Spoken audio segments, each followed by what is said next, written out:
دجال کس محل سے جھانک کر مدینے کو دیکھے گا اور دجال کس مقام پر خیمہ زن ہوگا؟ ان سوالات کے جواب جاننے کے لیے آج کے اس ویڈیو کو آخر تک ضرور دیکھیے گا۔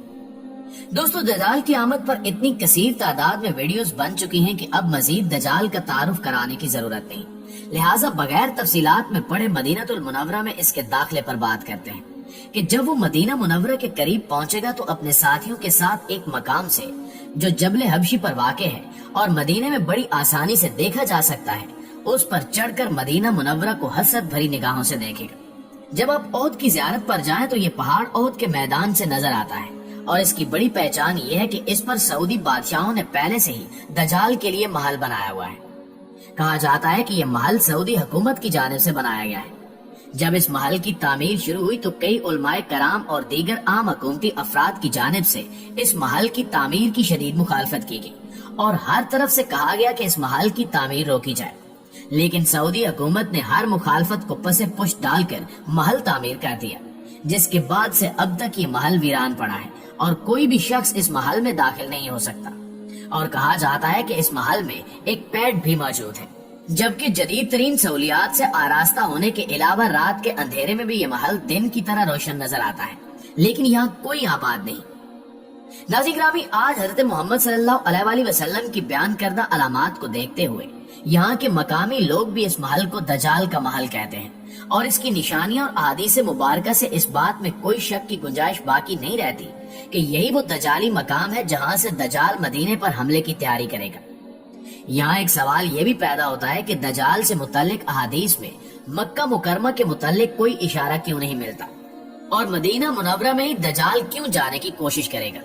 تو اس حوالے سے کہا جاتا ہے کہ یہودی لابی یہ عقیدہ رکھتی ہے کہ مدینہ منورہ کسی زمانے میں ان کی بستی تھی جو کہ اسلام کے آنے کے بعد ان سے چھن گئی،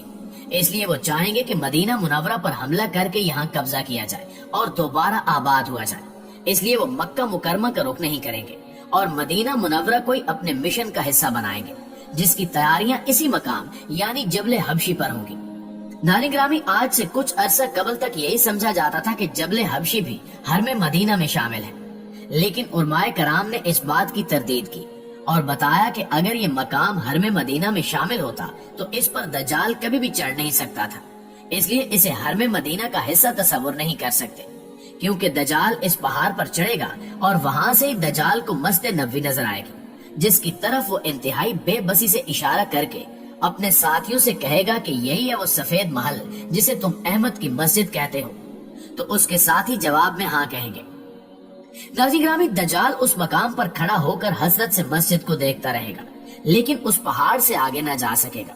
یہاں تک کہ وہ مدینہ کے 7 داخلی راستوں سے اندر داخل ہونے کی کوشش کرے گا۔ اور یاد رہے کہ اس وقت مدینہ منورہ کی جانب جانے والی یا وہاں سے نکلنے والی 7 بڑی شاہراہیں یا سڑکیں بن چکی ہیں، اور یہی وہ شاہراہیں اور سڑکیں ہوں گی جن سے دجال اندر داخل ہونے کی کوشش کرے گا، البتہ داخل نہ ہو پائے گا،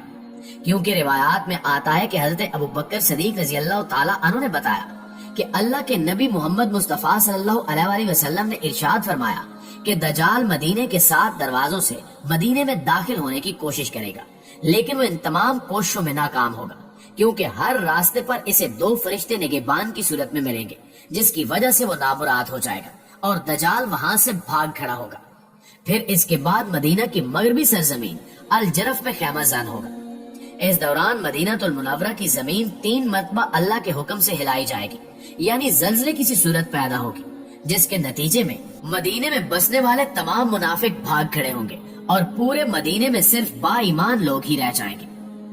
دوستو، اس حدیث مبارکہ میں جہاں دجال کے مدینہ میں داخل نہ ہو سکنے کی خبر مل رہی ہے، وہیں دجال کا مدینہ کے قریب خیمہ زن ہونے کا ثبوت بھی موجود ہے، اور اس بات کی بھی مستند حدیث موجود ہے کہ حضرت عیسیٰ علیہ السلام اسے وادی اللد میں قتل کریں گے۔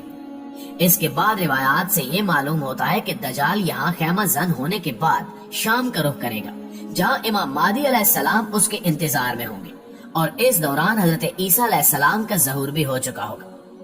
دوستو، یہ بھی واضح ہے کہ مسلمانوں کا لشکر حضرت عیسیٰ علیہ السلام کے ساتھ ہوگا، پر یہودیوں اور منافقوں کا لشکر دجال کے ساتھ ہوگا، اور یہ فیصلہ کن مارکا ہوگا جس میں روح اللہ حضرت عیسیٰ علیہ السلام دجال کا پیچھا کرتے ہوئے لد کے مقام میں داخل ہوں گے اور اسے قتل کر دیں گے۔